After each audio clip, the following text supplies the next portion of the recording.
이 개념이 궁금했다. 제20회 죽음. 하나님께서 생각하시는 죽음과 부활의 의미는? 사람의 수준과 사람의 차원에서 바라보는 죽음은 오직 육신의 죽음으로만 제한됩니다. 생물의 목숨이 끊어지는 일이라고 국어사전이 표현하는 식으로만 죽음을 이해합니다.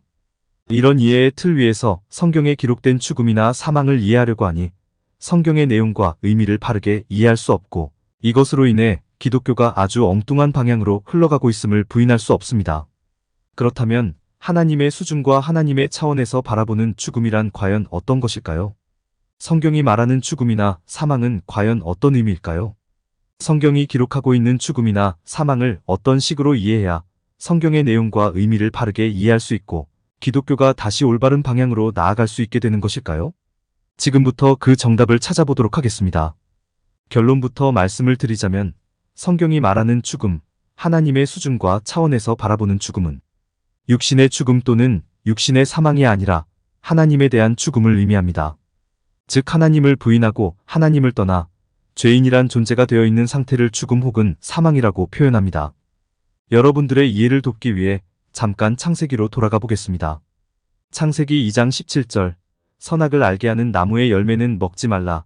네가 먹는 날에는 반드시 죽으리라라고 하나님께서 말씀하셨습니다. 또 창세기 3장 4절, 뱀이 여자에게 이르되 너희가 결코 죽지 아니하리라라고 기록하고 있습니다. 하나님은 선악을 알게 하는 나무의 열매를 먹으면 반드시 죽게 된다고 말씀하셨고, 뱀은 그것을 먹어도 결코 죽지 않는다고 말했습니다. 여러분께 여쭈어 보겠습니다. 하나님과 뱀 중에 누가 옳았고 누가 틀렸습니까? 뱀이 옳았고 하나님이 틀렸습니다. 왜냐하면 아담과 하와는 하나님의 말씀을 듣지 않고 기어이 선악을 알게 하는 나무의 열매를 먹었지만 뱀의 말대로 결코 죽지 않았기 때문입니다. 따라서 반드시 죽으리라라고 말씀하신 하나님이 틀린 것입니다. 그런데 하나님이 틀리면 됩니까? 안 됩니까? 안 됩니다. 하나님은 천지 만물의 창조주로서 천지 만물의 기준이십니다. 하나님은 진리 그 자체이십니다. 기준이시며 진리이신 하나님이 틀리실 리가 없고, 기준이시며 진리이신 하나님이 틀리면 정말 큰일이 일어납니다. 그러면 생각을 해야 합니다. 하나님께서 반드시 죽을 거라고 말씀을 하셨는데 그런 일은 일어나지 않았잖아.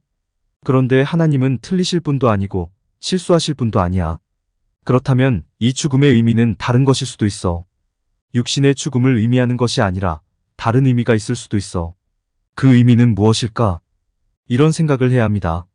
이렇게 곰곰이 생각하면서 성경을 읽고 성경을 연구하다 보면 하나님께서 말씀하시는 죽음이 결코 육신의 죽음을 의미하는 것이 아니라는 사실이 깨달아집니다. 하나님께서 말씀하시는 죽음, 성경이 말하는 죽음은 육신의 죽음이 아니라 하나님에 대해 사람이 떠나 있는 상태를 의미함과 동시에 죄에게 사로잡혀 있는 상태를 의미한다는 사실이 깨달아집니다. 즉 죄인을 가리켜 하나님에 대해서는 죽은 자라고 표현하고 죄에 대해서는 산 자라고 표현한다는 사실이 깨달아지는 것입니다. 이렇게 성경이 말하는 죽음의 의미를 이해하고 나면 막혔던 성경의 내용들이 술술 풀려가기 시작합니다. 성경이 무엇을 말하고자 하는지를 바르게 이해할 수 있게 됩니다. 과연 그런지 죽음 1편에서 읽어드렸던 죽음과 관련된 신약의 구절을 한번 풀어보도록 하겠습니다. 마태복음 8장 21절로 22절, 제자 중에 또 한 사람이 이르되 주여 내가 먼저 가서 내 아버지를 장사하게 허락하옵소서. 예수께서 이루시되 죽은 자들이 그들의 죽은 자들을 장사하게 하고 너는 나를 따르라 하시니라라는 기록이 있었습니다. 이 구절을 단번에 이해하신 분들은 그리 많지 않으셨을 것입니다. 어떻게 죽은 자들이 죽은 자들을 장사할 수 있는지 도무지 이해가 안 가는 분들이 훨씬 더 많으셨을 것입니다. 그런데 앞에 죽은 자들은 하나님에 대해 죽어있는 자라는 의미이고, 뒤에 죽은 자들은 실제로 육신이 죽어있는 자라는 것을 깨달으시면 이 구절을 쉽게 이해하실 수 있으실 것입니다. 즉 예수님은 사람이 비록 살아있다고 하더라도 결국은 하나님에 대해서는 죽어있는 죄인으로서 육신이 죽은 사람과 크게 다를 바가 없다고 말씀하시는 것입니다. 또 요한복음 5장 25절, 진실로 진실로 너희에게 이르노니 죽은 자들이 하나님의 아들의 음성을 들을 때가 오나니 곧 이때라 듣는 자는 살아나리라라는 기록이 있었습니다. 어떻게 죽은 자들이 하나님의 아들의 음성을 들을 수가 있습니까? 그런 일은 일어날 수가 없습니다.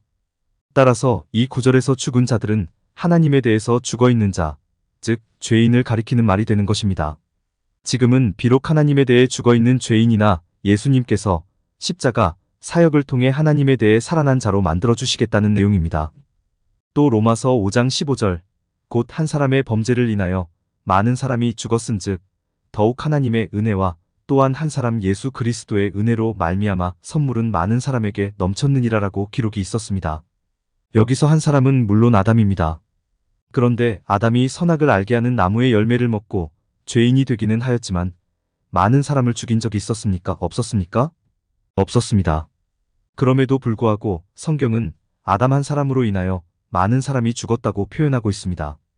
따라서 여기서 죽음도 육신의 죽음을 의미하는 것이 아니라 하나님에 대해 죽어있는 것을 의미하는 것입니다. 즉 아담 한 사람으로 인해 모든 사람이 하나님에 대해 죽은 자, 즉 죄인이 되었지만 이 죄인을 예수 그리스도께서 하나님에 대해 산 자로 만들어주신다는 의미가 되는 것입니다. 또 로마서 6장 23절 죄의 삭은 사망이요 하나님의 은사는 그리스도 예수 우리 주 안에 있는 영생이니라라는 기록이 있었습니다. 이 내용도 앞서 말씀드렸던 내용과 거의 같은 내용입니다. 아담 한 사람의 죄로 인하여 모든 사람이 사망, 즉 하나님에 대해 죽은 자가 되는 결과에 이르렀으나 예수 그리스도의 십자가 사역으로 말미암아 하나님에 대해 산 자로 변화된다는 의미입니다. 또 히브리서 9장 27절 한 번 죽는 것은 사람에게 정해진 것이요 그 후에는 심판이 있으리니라는 기록이 있었습니다. 사람은 하나님에 대해 죽은 자, 즉 죄인으로 태어납니다. 하나님에 대해 죽은 자라는 표현을 다른 식으로 표현하면 죄에 대해서는 살아있는 자라고 표현할 수 있습니다. 그런데 죄에 대해 살아있던 자가 죽는 것입니다. 죄에 대해 살아있던 자가 죽으면 하나님에 대해서는 어떻게 되겠습니까? 하나님에 대해서는 살아난 자가 되는 것입니다. 즉 이 말씀은 죄에 대해 죽고 하나님에 대해 살아나는 구원은 사람에게 이미 정해진 것이라고 선언하는 말씀으로 모든 사람이 구원의 대상이라는 의미의 말씀이 되는 것입니다. 지금까지 죽음 1편에서는 이해하기 힘들었던 내용들을 풀어드렸습니다. 어떻습니까? 하나님께서 말씀하시는 죽음, 성경이 말하는 죽음의 의미를 바르게 정립하고 나니까 그동안 난해했던 내용들이 조금은 풀려나간다는 것을 느끼지 않으십니까? 그동안 도무지 이해할 수 없었던 내용들이 이제는 조금씩 이해가 되지 않으십니까? 물론 한 번에 되지 않을 수도 있습니다. 그런데 성경을 읽고 또 읽다 보면 아주 능숙하게 이해하실 수 있을 거라 믿습니다. 여기서 꼭 한 가지 짚고 넘어가야 할 게 있습니다. 그것은 바로 부활에 관한 내용입니다.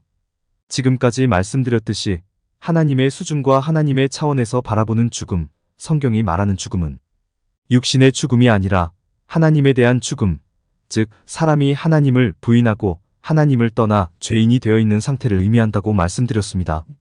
그렇다면 부활은 어떤 의미일까요? 하나님께서 말씀하시는 부활, 성경이 말하는 부활이 육신의 부활을 의미하는 것일까요? 아니면 하나님에 대해 죽어있던 자가 하나님에 대해 산 자가 되는 것, 즉 구원을 의미하는 것일까요? 전자일까요? 후자일까요? 당연히 후자입니다. 하나님께서 말씀하시는 부활, 성경이 말하는 부활은 예수님의 십자가 사역으로 말미암아 죄인이었던 사람, 즉 하나님에 대해 죽어있던 사람들이 하나님에 대해 살아난 사람, 즉 성도로 변화되는 것을 의미합니다. 하나님에 대해 죽어있었는데 하나님에 대해 다시 살아났으니 부활이 되는 것입니다. 그런데 사람들은 대체로 부활을 어떻게 생각합니까? 아주 안타까운 일이지만 죽어있던 육신이 다시 살아나는 것을 부활이라고 믿는 사람들이 아주 많이 있습니다. 특정인을 믿으면, 특정 교파를 믿으면 육신이 죽어도 결코 죽지 않고 다시 살아나게 된다고 믿는 사람들이 아주 많습니다. 성경을 전혀 이해하지 못한 결과이고 성경이 말하는 죽음의 의미를 전혀 이해하지 못한 결과입니다. 또 부활을 영혼의 부활이라고 믿는 사람들도 아주 많이 있습니다. 성경이 죽음과 부활을 분명히 이야기하고 있는데 육신의 부활이라는 것은 상식적으로 도저히 말이 되지 않으니까 부활을 영혼의 부활이라고 생각을 하면서 사후세계와 연결짓는 사람이 아주 많이 있습니다.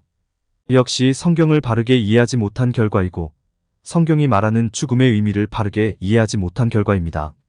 정리하겠습니다.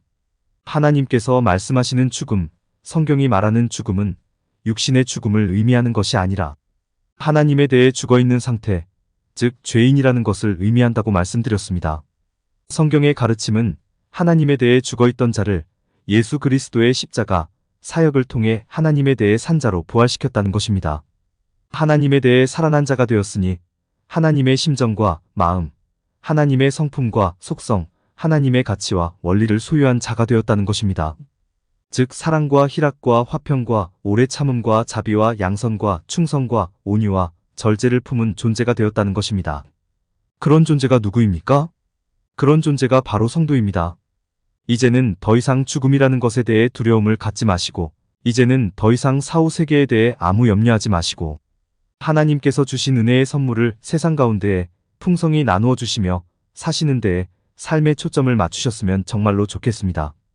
그러면 하나님의 나라, 즉 천국이 이 땅에 아름답게 구현될 것이라 믿습니다. 공감이 되었다면 구독과 좋아요, 알림 설정 부탁드립니다. 하나님의 말씀을 바르게 전하는데 큰 도움이 될 것입니다. 평등하고 공정하며 정의롭고 행복한 세상을 이루는데 큰 도움이 될 것입니다.